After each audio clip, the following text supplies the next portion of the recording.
একটুখানি তোমার জন্য। দারুণ করেছিস তো তোরা। হেভি হয়েছে। তোমার পছন্দ হয়েছে? দারুণ দারুণ, কি সুন্দর করেছিস তোরা। সারপ্রাইজ পেতে তো ভালোই লাগে। খুব খুশি হয়েছি, খুব আছে। দারুণ হয়েছে কেকটা, দারুণ, খুব সুন্দর তোমার হয়েছে। জন্য সব অনেক অনেক সবাই। ভালোবাসা তোদের সবাইকে সারপ্রাইজ দেওয়ার জন্য।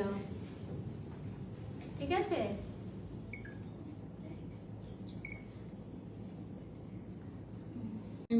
তোরা এই জন্য আমাকে ঘরে আসতে দিচ্ছিলি না? হ্যাঁ।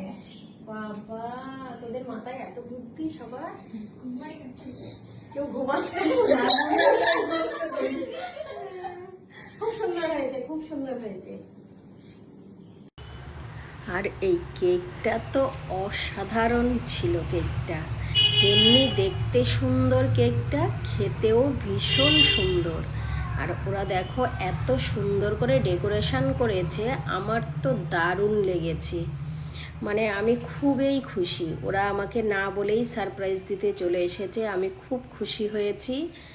আর ওরা এত ভালো, মানে বলার মতো না।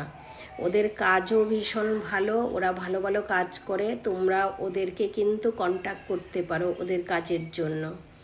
তো কেকটা শুধু দেখো, জাস্ট ওয়াও একটা কেক। তো দেখতে থাকো পুরো ভিডিওটা তোমরা সবাই। খুব ভালো লেগেছে তোদের সারপ্রাইজ। এইখানে দেখো ওরা কত সুন্দর একটা গিফট এনেছে আমার জন্য। তো আমার তো ভীষণ ভালো লেগেছে। আর এইখানে আমি ওদেরকে বলছিলাম যে শুধু আমাকে গিফট সারপ্রাইজ দিলে হবে না, কিন্তু তোমাদের সবাইকে ভালো ভালো কাজ করতে হবে। তো ওরা বলছিল হ্যাঁ হ্যাঁ আমরা খুবই ভালো করে কাজ করব। আমি বলে তবেই আমি টিচার হতে পারবো, তোমরা যদি ভালো করে কাজ করো তাহলেই আমি টিচার হতে পারবো। এই কথাগুলো আমি এখানে ওদেরকে বলছিলাম। তো তোমরা পুরো ভিডিওটা দেখো, আর তোমাদেরও সবার কেমন লাগলো গিফট, সারপ্রাইজ, সমস্ত কিছু, কেক, সমস্ত কিছু তোমাদেরও কেমন লাগলো তোমরা কিন্তু অবশ্যই কমেন্টসে জানিও। আর ওরা ভীষণ ভালো, সবাইকে অনেক অনেক ভালোবাসা, লাভ ইউ।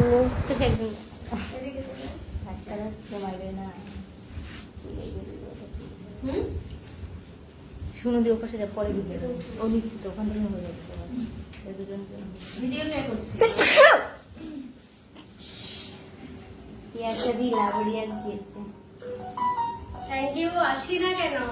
এই আসছে না সবাইকে। হাঁটবো? তোরা দুজন আসবি না? সেলফিতে নিয়ে নিতে পারতিস তো লাইফটা।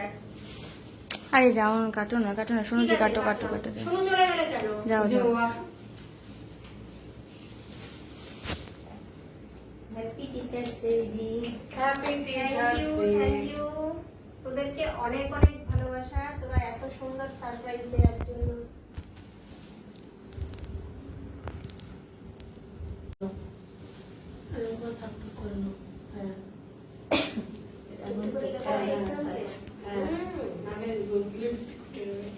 ও বাবা,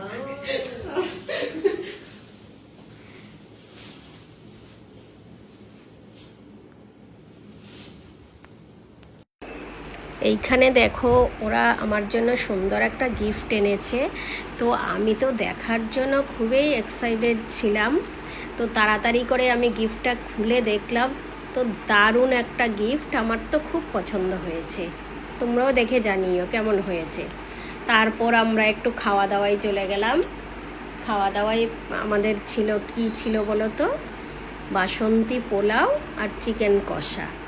তো ওরা আমাকে সারপ্রাইজ দেয়া সত্ত্বেও, যেহেতু সানডে ছিল, আমার বাড়িতে এমনিতেই বাসন্তী পোলাও আর চিকেন কষা রান্না হয়েছিল। আমি ওদেরকে একটু বাসন্তী পোলাও আর চিকেনেই খাইয়েছিলাম। চুলি তুই এখানে কেন খাচ্ছিস?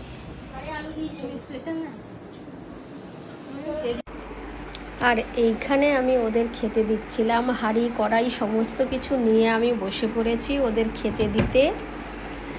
তো ওদেরকে আমি এখানে জিজ্ঞাসা করছিলাম যে পোলাও কেমন হয়েছে, চিকেন কেমন হয়েছে, চিকেনে অনেক ঝাল হয়েছে কিনা। তো ওরা বলছিল খুব ভালো হয়েছে। আর এই প্লেটটাতে শুনুকে দিয়েছিলাম, শুনুকে প্রথমে দিইনি কারণ শুনু হয়েছে ভিডিও করছিল।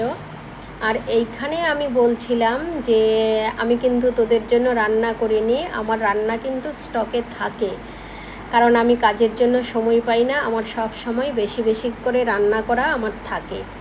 তাই জন্য ওদেরকে এই কথাটাই আমি বলছিলাম। আর ওরা সবাই ভীষণ খুশি। ওরা প্রথমে বলছিল যে খাবো না তোমাদের হবে না, আমি বলছি চল তোরা খেতে পারবি, আমার যা রান্না থাকে তোরা সব সময় খেতে পারবি। আর শুনু ওদেরকে বলছিল হাই করো, ওরা সবাই হাই করছিল। চলো টাটা। আর এই ব্লগটা তোমাদের কেমন লাগলো সবাই কিন্তু কমেন্টসে অবশ্যই কিন্তু জানিও। কমেন্টস করতে কিন্তু কেউ ভুল করো না।